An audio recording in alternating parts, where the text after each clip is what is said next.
اس کے ایک ایک لفظ میں عرفان ہی عرفان ہے۔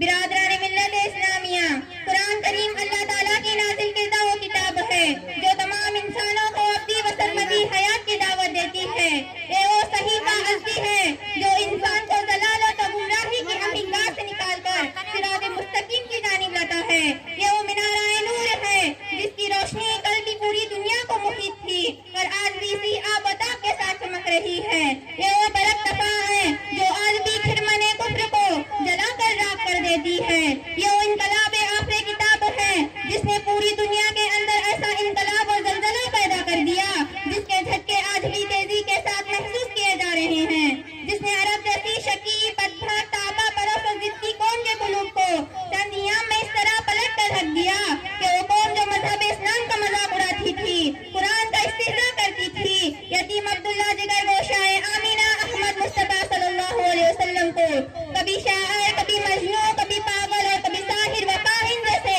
برے القاب سے پکارتی تھی۔ قرآن انقلاب کے بعد مذہب اسلام کی پیرو نظر آ رہی ہے، دین و متین کی شودائی نظر آ رہی ہے، مکی و مدنی تاجدار صلی اللہ علیہ وسلم کی پکی سچی نظر آ رہی ہے، قرآنی تعلیمات پر اپنے کو قربان کرتی نظر آ رہی ہے۔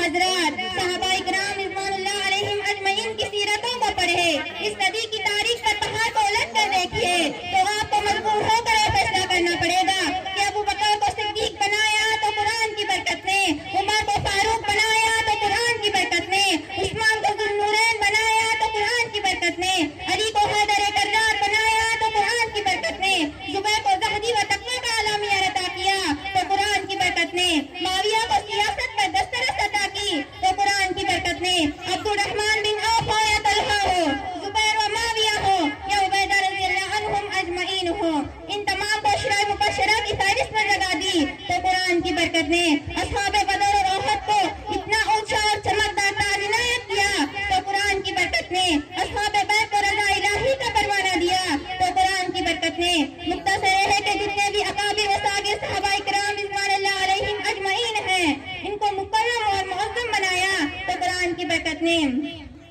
وہ معزز تھے زمانے میں مسلمان ہو کر، وہ معزز تھے زمانے میں مسلمان ہو کر، ہم خوار ہوئے تاریخ قرآن ہو کر۔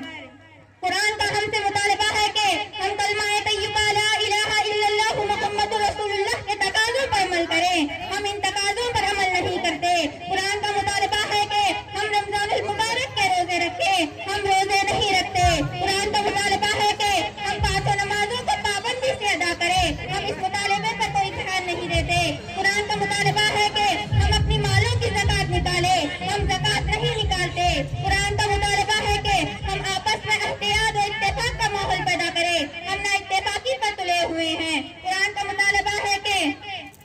ہم ماں باپ، بھائی بہن، اولاد اور رشتہ دار اور پڑوسیوں کے حقوق کو سمجھیں اور ان کی ادائی کریں، ہم ان حقوق کی ادائیگی سے کوسوں دور ہیں۔ اس وجہ سے رجال لا تلہیہم تجارۃ ولا بیع عن ذکر اللہ واقام الصلاۃ وایتاء الزکاۃ یخافون یوما تتقلب فیہ القلوب والابصار، کہ حامل انسان نظر نہیں آتے، تتجافى جنوبهم عن المضاجع يدعون ربهم خوفا وطمعا ومما رزقناهم ينفقون، جیسے مضطرب افراد نظر نہیں آتے۔ انما نطعمکم لوجہ اللہ لا نرید منکم جزاء ولا شکورا انا نخاف من ربنا یوما عبوسا قمطریرا، جیسے درد مندوں کی بہت کمی ہو گئی ہے۔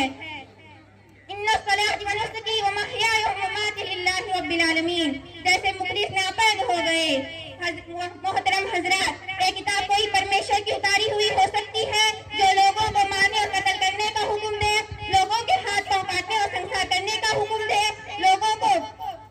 غلامی کی زنجیروں میں جکڑنے کا حکم دے۔ کہیں اقصیٰ سول کو نافذ کر کے قرآنی تعلیمات کو مٹانے کی کوشش کی جا رہی ہے، کہیں ہماری مسجدوں اور عیدگاہوں کو مسمار کر کے قرآنی تعلیمات کا سدے باب کہا جا رہا ہے، اور ہمارے اس تعصب پرست ملک کے اندر اللہ کی شریعت اور قانون کا مذاق اڑایا جا رہا ہے، اس میں طرح طرح کے تغیر و تبدیلی کی کوشش کی جا رہی ہے۔ حالانکہ